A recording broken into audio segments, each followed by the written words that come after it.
You know those times when you find yourself standing right at the edge of something, staring out into this vast, maybe unsettling unknown? Perhaps the ground just feels a bit less solid than it used to, or I don't know, the path you thought you were on just sort of vanishes. Absolutely. That feeling of uncertainty. It's universal, isn't it? It really is, and it forces us to ask, well, what actually anchors us? When everything feels shaky, how do we find the strength, that real resolve to keep going, especially when the way ahead is just murky, or maybe everything we try seems to fail? Yeah.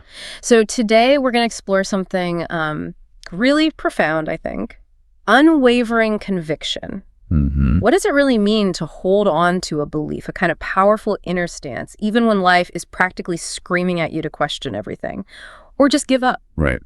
Our discussion today, it draws from this really powerful collection of ancient reflections, thoughts on resilience, on inner strength.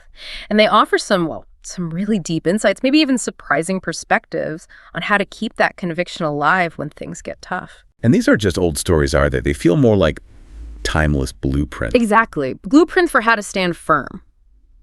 Imagine this, okay? Picture yourself standing before, say, a rope bridge. Okay. And it's stretching across this deep, deep gorge, makes you dizzy just looking down. Yeah, I can picture that. And it's not some brand new sturdy bridge either. It's worn, fraying at the edges, clearly been through some storms. This has seen better days. Right. And you can't see the other side clearly, can't see what's holding it up over there. The wind's howling. Feels like it could just tear apart. A bit terrifying. Totally. But you choose to step onto it anyway. Step after step. One foot, then the other. You don't know how it's staying together. You don't have the engineering report, right? No guarantees. None. But you believe, deep down, that it will carry you across. You choose to trust it, even without understanding everything, without seeing the whole plan. That's a powerful image. And that, for you listening, that really captures the essence of this unwavering conviction we're talking about. It's not some passive little whisper of hope. No. It's a bold stance, an active choice you make when facing life's biggest tests. So our mission here today is to really unpack this. We want to pull out some practical insights, things you can actually use on how this kind of conviction gets built, what it looks like when it's really in action, and why it matters so much when things look bleak. And I think a key insight right from the start, from these reflections, is how conviction is framed. It's not presented as just, a feeling that comes and goes. Right, not just an emotion. Exactly. It's framed as a deliberate decision, a conscious choice. It's about choosing to be anchored by what you truly believe, deep down your core values, that inner compass, rather than just reacting to what you see right in front of you or what the external situation looks like. That's a crucial difference, isn't it? Because feelings, they change with the weather. They really do. So easily swayed. But a decision, a chosen belief, that gives you a much more stable foundation, something solid to stand on. And I think as we dig into this, we'll uncover some genuinely surprising aspects of strength and perseverance from these ancient narratives. It gives a much richer understanding of what it means to be truly resolute, especially in a world that feels like it's constantly shifting under our feet. Okay, so let's start with this first really powerful idea. Holding on to conviction when it feels like absolutely nothing you do is working. Yeah, that's a tough one. When all your efforts just seem to fall flat and disappointment feels like your constant companion. We've all been there. Totally. And this isn't about sticking your head in the sand, right? Or pretending everything's rosy when it's clearly not. No, it's not denial. Far from it. It's about something much deeper, a kind of resilient trust that doesn't just pop up despite things falling apart. But almost paradoxically, it often grows because they fall apart. Interesting. Forged in the fire, so to speak. Exactly. Think about it, that project you poured everything into fails. The job you were sure you'd get just evaporates. A relationship ends. Or that outcome you prayed for, worked so hard for, just stubbornly refuses to materialize. Yeah, it's gut-wrenching. It is. But the trust we're talking about here isn't based on getting that outcome. It's raw, it's real, and it's forged right there in the fire of disappointment, as the source puts it. It's like declaring inwardly, my worth, my belief isn't tied to whether this specific thing succeeds right now. That takes incredible inner strength. It does. And to make this really concrete, the source material shares this incredibly compelling story. It's from the ancient text of 2 Kings, chapter 4, about a woman from a place called Shunem. Yeah. She was apparently quite well off and known for being exceptionally kind, really went out of her way to show hospitality to the prophet Elisha. She even built him his own little room, furnished it so he'd have a place to stay whenever he passed through. Wow, that's generous. Right. And Elisha, moved by this, prophesied that she would have a son even though she was older, and it happened. A miracle son, this immense joy.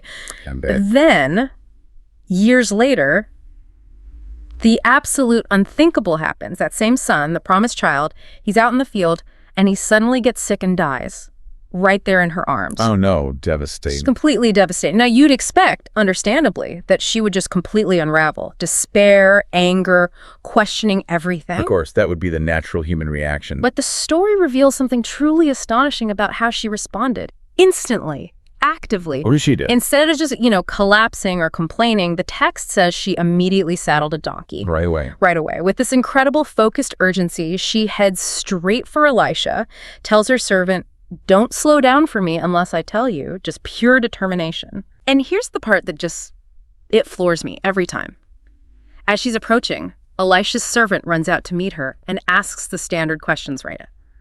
How are things? Is everything okay with you? With your husband? With the child? And remember, her son is lying dead back home. Yeah. What could she possibly say? Her answer, just 3 words, "It is well." It is well. Yeah. How could she say that in that moment? Her world just shattered. Exactly. How? It seems almost impossible. It really does. And the ancient reflections, when they analyze this, they suggest her conviction wasn't based on her immediate excruciating circumstances at all. Right. It came from somewhere else. It came from deep inside her. It was anchored in this profound, already established understanding of a higher guiding principle. She'd seen its power before, right? Yeah. With the prophecy of her son's birth. Ah, okay. She had a history with this power. Yes. Even with her world completely collapsing, she chose actively to lean into that belief again. It wasn't pretending the pain wasn't real. It wasn't denial. The source describes it as holding on to a deeper reality. A deeper reality. Yeah. Beyond the immediate tragedy. Exactly. And understanding that guiding forces were still at work, even if she couldn't possibly comprehend how in that moment. She was looking at the bigger picture, even though the picture right in front of her was utterly broken. That's profound. And it really highlights this temptation we all face, doesn't it? To judge the faithfulness of our beliefs or our path solely based on the latest outcome. Yeah, we do that. Well, it didn't work out this time, so maybe. Right. Maybe this belief isn't true, or maybe I didn't do it right. But the source material offers this crucial counterpoint. True conviction believes that higher principles are always operating, that guidance is always there, even when the next step is totally unclear, even when there's no visible progress. Which leads to a really important question for us, for you listening. Is conviction just about passively waiting things out? Or is it something more? Is it about the attitude you hold while you're waiting? The attitude. That changes things. Yeah. It changes everything. It reinforces this idea that conviction means actively maintaining a positive stance, saying, "It is well." Not because everything is fine right now, objectively. Because it clearly wasn't for her. Not at all. But because of this unshakable, deeper belief that guiding forces are with you and will ultimately bring things through. It's like an inner declaration, a stand you take. That shifts the whole focus, doesn't it? From what's happening to you to what's happening in you, your internal resolve. Precisely. And this isn't just some isolated story. Think about the prophet Habakkuk. In chapter 3 of his writings, he paints this picture of absolute devastation, just complete loss. Yeah, that passage is stark. It really is. He says, though the fig tree doesn't blossom, there's no fruit on the vines. The olive crop fails. The fields produce no food. The sheep are gone from the pen. There are no cattle in the stalls. I mean, imagine that. Total economic collapse, famine, nothing left. Nothing. The very basics of survival are gone. Yet, right in the middle of describing this utter desolation, Habakkuk makes this incredible, almost defiant choice. What does he say? He declares, "Yet I will rejoice in the Lord. I will joy in the God of my salvation." Wow. Rejoice in that situation. Exactly. His joy, his ability to find joy, wasn't tied to his circumstances at all. It wasn't about what he had or didn't have. It was rooted somewhere else entirely. Completely. Rooted in a higher purpose, in this unwavering belief in a guiding principle that existed beyond all that lack and suffering. So what's the takeaway here for you listening? His joy wasn't dependent on perfect conditions. It came from within, from his belief. Yes. And this is the kind of inner strength that doesn't need perfect conditions to survive, let alone thrive. Yeah. The source material highlights this as a kind of conviction that actually brings breakthrough. It's a conviction that can say, even in the depths, even if this doesn't get fixed today, I still believe in goodness. I still trust. It's like a whisper of defiance against despair. It is a declaration born from pain saying, even though I'm hurting, even when all the evidence seems to scream otherwise, I refuse to stop believing. Yeah, and a key point that follows from this in the reflections is the powerful idea that your conviction is not wasted, your efforts are not ignored. That's comforting, because sometimes it really feels like they are. It does. But the suggestion here is that sometimes the visible answers, the immediate sixes, are delayed precisely because something invisible, something crucial within you, is being refined. Refined? But how? It's about breaking off that deep-seated need we have for immediate results, for tangible proof. Learning to walk purely by conviction, by that inner knowing, not just by what our eyes can see happening right now. Okay, like trusting the process even when you can't see the product yet. Exactly. Think of it like gold in a refiner's fire. The fire isn't there to destroy the gold, right? No, it's to purify it. Precisely. To burn away the impurities, revealing something stronger, purer underneath. So the disappointment you might be feeling, the setbacks you encountered at the source, suggest they aren't the end. They're actually part of your preparation, shaping you, making you more resilient for whatever comes next. That reframes disappointment completely. Not as failure, but as preparation. And consider the ultimate example of this, Job. Oh, yeah, Job went through it all. Unimaginable loss. Children, wealth, health, everything stripped away. And yet, in the midst of all that agony, he makes that staggering declaration in chapter 13. Though he slay me, yet would I trust him. Chilling, isn't it? The depth of that trust. It really is. Yeah. That wasn't a statement made from comfort or ease. That was, as the source puts it, trust forged in pain. A costly conviction, a deep worship that cost him something. It wasn't cheap faith. Not at all. It was a profound declaration saying, even if everything else is gone, this core belief, this guiding principle, I will not let go of it. And the source wisely points out this is often where many individuals grow the most. Not in the easy times. Yeah. No. Specifically in those crucible moments when everything seems stacked against you. Bringing this out to the bigger picture, these are the moments when conviction stops being just a word. It becomes a powerful stance, an act of inner strength, a conscious choice.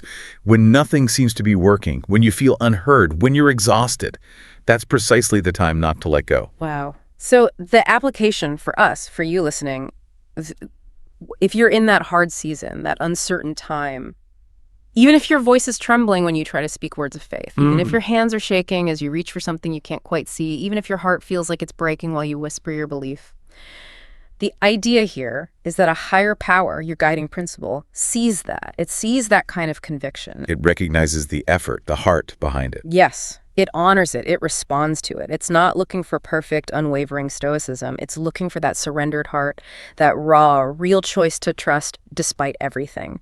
The texts say it's near to the brokenhearted. It lifts up the crushed spirit. It hears those quiet cries of perseverance. That's incredibly encouraging. It really is. And that's why holding on to conviction through these incredibly difficult moments, when nothing works, when disappointment is everywhere, might just be the greatest act of resolve in your entire life. More than the big successes even. Maybe because it's not foolishness. It's presented as something sacred, holy even. One of the most powerful acts of alignment you can offer. And paradoxically, it draws you closer to the very heart of what truly matters, to the core of your guiding principles. It's a declaration that your belief isn't dependent on what you see, but on what you know deep down. It's the anchor holding that rope bridge steady. Beautifully put. Okay, so that's conviction in the face of failure.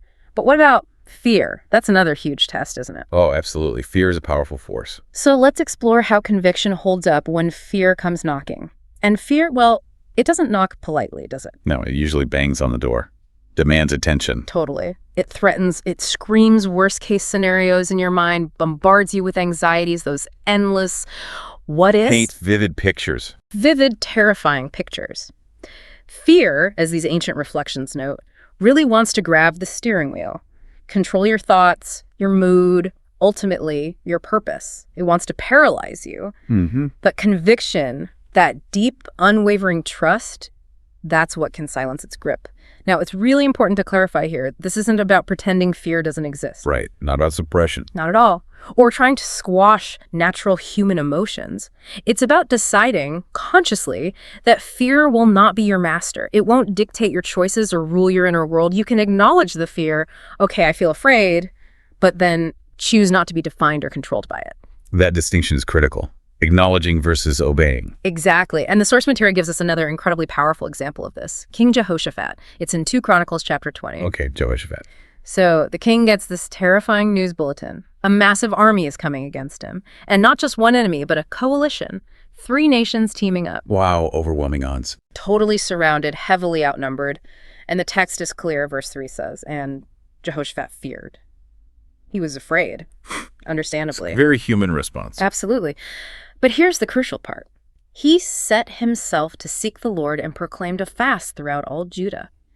He felt the fear, yes, but he didn't let it paralyze him. He chose to redirect his emotions. Redirection. That's key. He turned his focus away from the overwhelming threat and deliberately pointed it towards his higher guiding principle. And what really strikes me there is how he did it. He felt fear, completely justified fear, but he consciously chose to redirect it. He didn't deny it. He shifted his focus. That's exactly what conviction does when fear shows up. It changes the direction of your gaze. It takes your eyes off the threatening ways and lifts them toward the lighthouse, toward the principles that truly hold you steady. And he didn't just do it privately. No, that's another key point. He didn't just retreat into his chambers. He gathered everyone, stood before the whole assembly of Judah and Jerusalem, and publicly spoke out his conviction. He declared the power and faithfulness of his guiding principles for all to hear. He voiced it. Yes. In verse 6, he prays aloud, O Lord God of our fathers, are you not God in heaven? And do you not rule over all the kingdoms of the nations?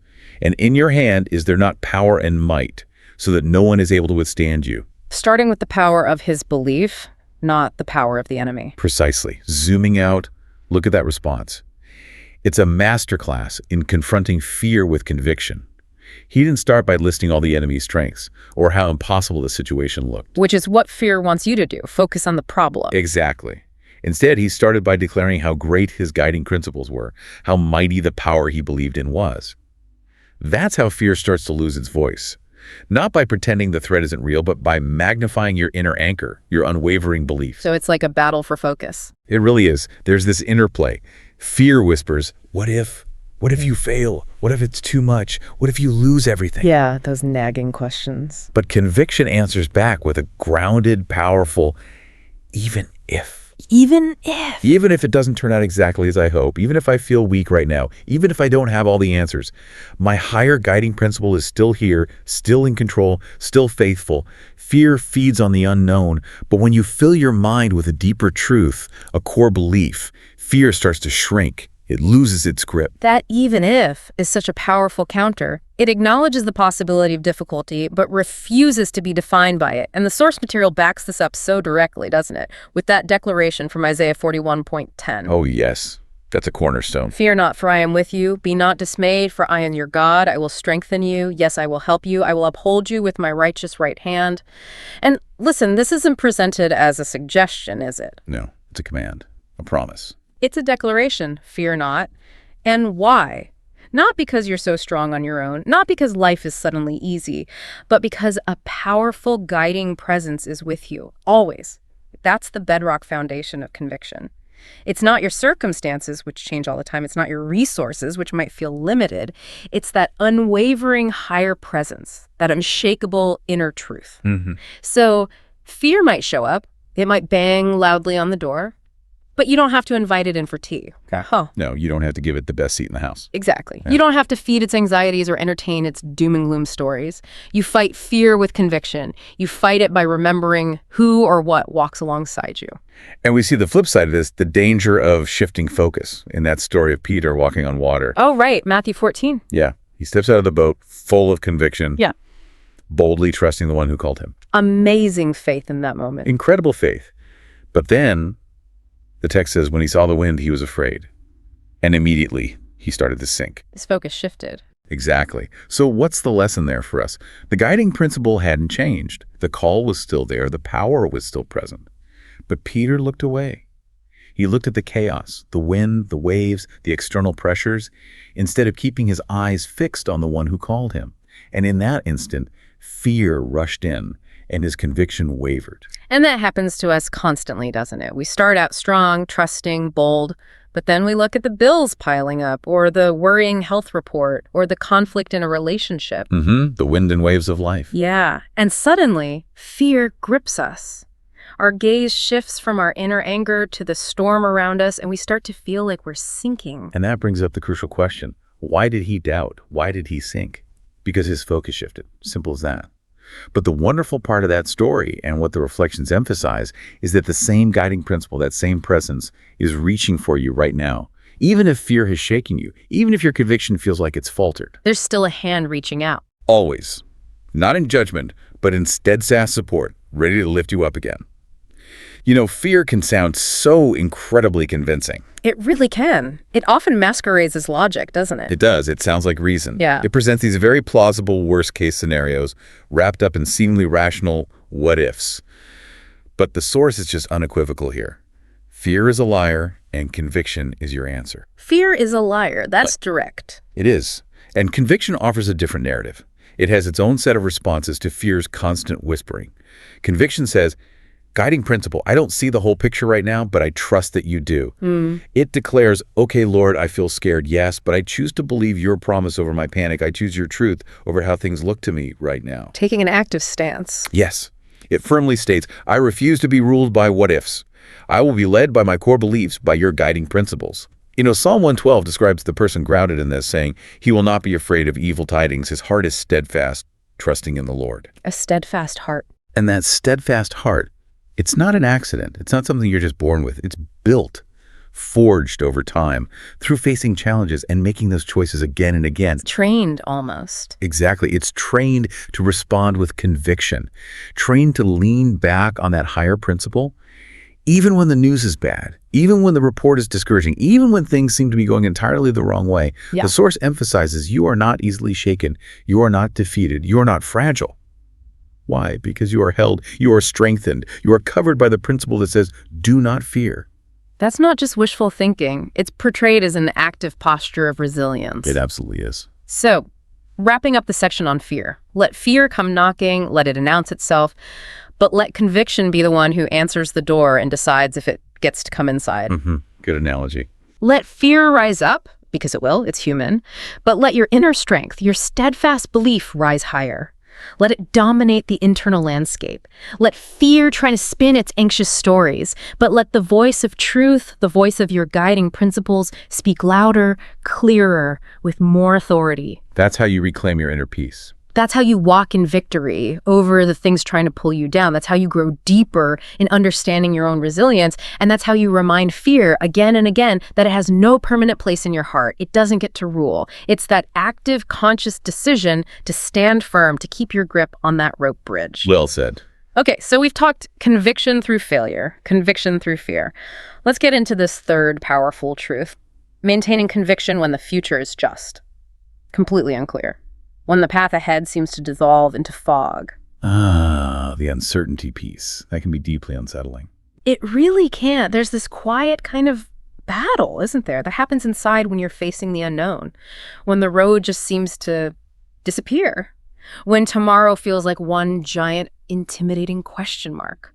When maybe no direction feels safe or makes sense. Yeah, analysis paralysis can set in. Exactly. And this is where conviction either really takes root, becomes that solid ground, that inner compass, or sadly, it gives way and you feel adrift, maybe paralyzed. It's arguably one of the deepest forms of inner strength because it asks you to walk when you literally cannot see the path. To believe without the blueprint. Yes. To move forward without having all the answers laid out, without a detailed plan. It requires a different kind of sight, doesn't it? Inner sight. Yeah. Trusting something beyond what your eyes can perceive. Yeah, definitely. And to really get our heads around this, let's look at the story of Abram. Genesis chapter 12. Okay, Abram, Father Abraham. Right. The text says, "Now the Lord had said to Abram, 'Get out of your country, from your family and from your father's house to a land that I will show you.'" Now, notice the really key detail there, the crucial thing. The guiding principle didn't show him the land first. No map, no brochure. Exactly, no travel guide. didn't lay out the itinerary, list the pros and cons. It simply said, go, leave your comfort zone, trust me. Just a command and a promise of future revelation. Right. So what does that mean for us? Abram literally walks away from everything familiar. His country, his relatives, his father's household, his entire identity, his comfort, his security, everything certain. And he walks toward a promise with no map. That's the absolute essence of this kind of conviction, isn't it? It really is. An active surrendering trust in something unseen. A willingness to step out into that vast unknown simply because that inner guiding voice, that deep belief, has spoken. His journey wasn't about knowing the destination. It was all about trusting the guide. And what strikes me there is how much that challenges our normal way of doing things, our logical minds. Oh, completely. Most of us, quite reasonably, want to understand before we trust. We want clarity. We want the whole strategic plan, ideally with appendices and risk assessments, before we commit. We love our blueprints. We do. But conviction, as these ancient reflections show it, doesn't wait around for perfect clarity. It follows that guiding voice even when it doesn't make logical sense by our usual standards, even when it seems counterintuitive. That's why that verse in Proverbs chapter 3 is so powerful. Trust in the Lord with all your heart and lean not on your own understanding. In all your ways acknowledge him, and he shall direct your paths. Lean not on your own understanding. That's the hard part. It is. And notice the order there, broadening the concept. Conviction and trust come first. Then the direction follows. Not the other way around. Not the other way around. We so often want it reversed, don't we? Yeah. Show me the whole path, make it all clear, then I'll commit. But the profound truth here is that direction is often revealed as we walk. Light is given for the next step. Maybe not the whole journey all at once. Just enough light for the step you're on. Exactly. And the source clarifies that's not meant to frustrate us, although sometimes it does. It's meant to deepen your dependence on the guide, not on your own foresight. Okay, so it builds reliance on the guiding principle itself. Precisely. Think about the Israelites wandering in the wilderness. Right, 40 years. 40 years. No Google Maps, no detailed itinerary. Just a cloud by day and a pillar of fire by night. Simple, but required constant attention. Constant attention, constant trust. They had to follow, one step at a time. When the cloud moved, they packed up and moved. When it stayed, they stayed. That kind of moment-by-moment dependence, the source suggests, it builds spiritual muscles. I like that, spiritual muscles. Yeah. It breaks down our ingrained need for control, that desire for absolute certainty about the future, and it opens our eyes to a different kind of guidance, one that's less about logical prediction and more about intuitive following, about leaning into that inner compass step by step. That's a really helpful way to look at uncertainty, not just as this scary void, but maybe as a training ground, a place for deeper trust to grow. Exactly. A crucible for forging that inner alliance. And you, listening right now, you might be in that season where the future just feels blank. Plans keep falling through, doors seem to slam shut. And maybe you're asking, what on earth do I do now? What's the next logical step? A very common feeling. Very, but the source material kind of prompts a different question, maybe a more powerful one. What am I learning in this uncertainty? What's being revealed? Shifting the focus from outcome to process. Right. Because uncertainty, by its very nature, it shows you what you're really leaning on. It reveals where your true confidence lies. Is it in your own plans, your job title, your bank account? Or is it anchored in something deeper, something unshakable within? And seeing that clearly gives you the chance to consciously shift, to move from living based on fear of the unknown to living led by conviction into the unknown. The core message here is you don't have to know everything to move forward. You just need to know who or what is leading you. Trust the guide, not the map you don't have. Exactly. And that guiding principle, that higher power, that inner truth, it's presented as absolutely faithful. It's the steady hand on that rope bridge, even when you can't see the other side. Think about Ruth, too. Another amazing example from the ancient texts. Oh, yes. Ruth's story is incredible. Her husband dies, then her father-in-law dies. Yeah. Her whole future in her homeland of Moab just crumbles. Everything's secure, everything known. Her support system gone. Total devastation and vulnerability. Totally. And yet, in this act of just profound conviction, she chooses to follow her mother-in-law, Naomi, back to Judah, a land she doesn't know, people she doesn't know. She leaves behind everything familiar, cuts ties with her past, her culture, maybe even her chances of remarrying easily back home. A huge leap of faith. Yeah. What was her choice rooted in? Not in knowing what Bethlehem held for her, that's for sure. It seems rooted in this deep loyalty to Naomi, and perhaps more deeply in the principles, the faith that Naomi represented, an unwavering allegiance even heading into total uncertainty. Which brings us back to that question. How did she do it? How did Ruth just walk into the unknown like that with no guarantee? Right. She had absolutely no idea what would happen in Bethlehem. No safety net, no clear plan, certainly no financial security lined up. But she walked anyway. She chose to trust the deeper principles she saw in Naomi's life and faith. She leaned right into the unknown, choosing conviction over needing clarity first. And look what happened on the other side. Exactly. What's so striking is what waited for her after that commitment. Redemption, unexpected provision, finding love again, and ultimately this incredible legacy. She became an ancestor of King David, part of a lineage that changed history. All flowing from that initial step of trust into the unknown. Ruth didn't wait until it all made sense. She didn't demand a guarantee of success or even just survival. She trusted forward, one step then the next, just like on that rope bridge. Yeah. And the source powerfully asserts, so can you. You can trust forward too. That's incredibly empowering. It really is. Yeah. And the source offers this liberating thought. A higher power doesn't need your understanding to do the impossible. It doesn't need us to figure it all out first. No. It needs your yes. Yeah. It needs your obedience. It needs your conviction. And the promise is it profoundly honors that trust, that willingness to step out. When you choose to walk by conviction, you're not actually walking blind, just stumbling around in the dark. How so? You're walking focused. Yeah. Focused on the principles you know are true. Focused on the guidance that whispers, like in Jeremiah 29. For I know the thoughts that I think toward you. Thoughts of peace and not of evil, to give you a future and a hope. Holding on to that promise even when the present looks messy. Exactly. Taking the wider view. Remember, a higher power knows things you don't.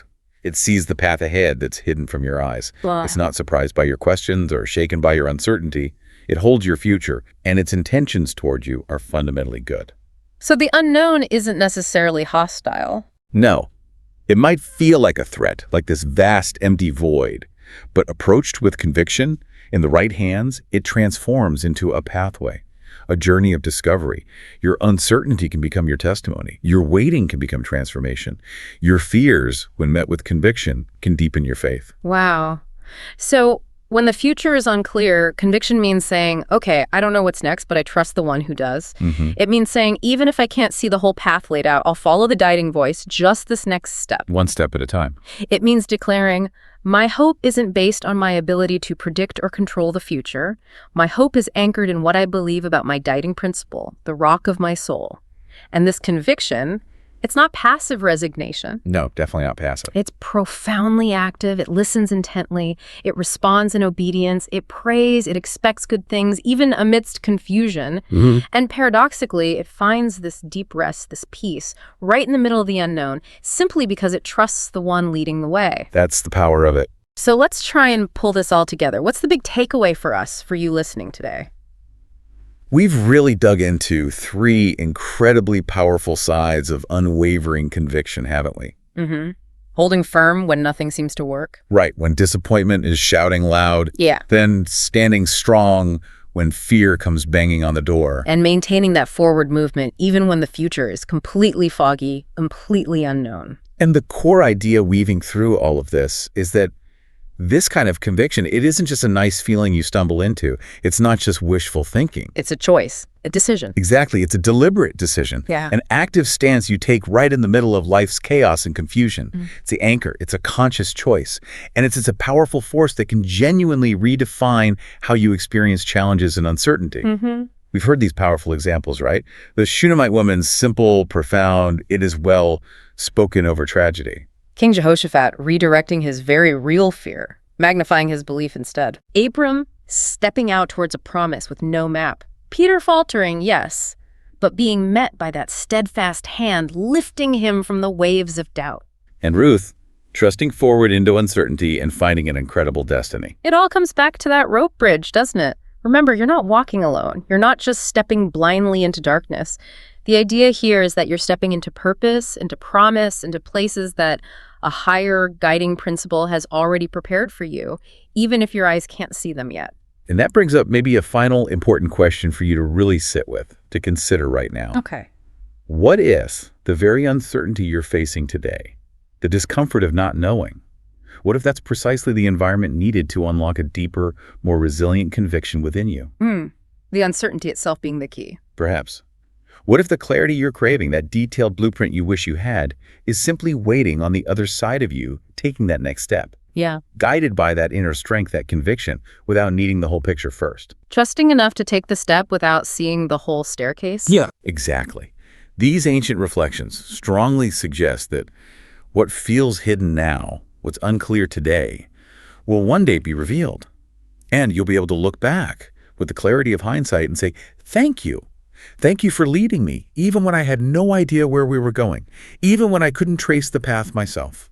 That's a hopeful perspective. It is. And the assurance is that this profound conviction, this inner anchor, when you truly lean on it, it will not fail you. The very same principles that guided Abraham into the unknown, that led Ruth to her surprising redemption, that brought breakthrough in seemingly impossible situations for countless others throughout history, those principles are just as active, just as available for you now. They're timeless. They are. In every decision you face, in every frustrating delay, in every step into the unknown, that inner conviction is trustworthy. It is leading you into something greater, something you are truly meant to embody and experience. It's your lifeline across that gorge. Hold on to it. Wow. So no matter what you're facing today, no matter how loud the fear might be shouting, or how quiet the answers seem, or how uncertain the future looks, the encouragement here is to keep saying, with bold conviction, I am still trusting, I am still believing, I am still moving forward. Keep stepping onto that bridge. Keep stepping, because true faithfulness, that deep inner strength, ultimately doesn't depend on your circumstances changing first, or on you understanding everything perfectly. And as you choose to embrace this profound conviction right through the pain, right through the fear, right through the unknown, the promise is that it will carry you, it will strengthen you, and it will lead you into everything you are meant to embody, into the very fullness of your purpose.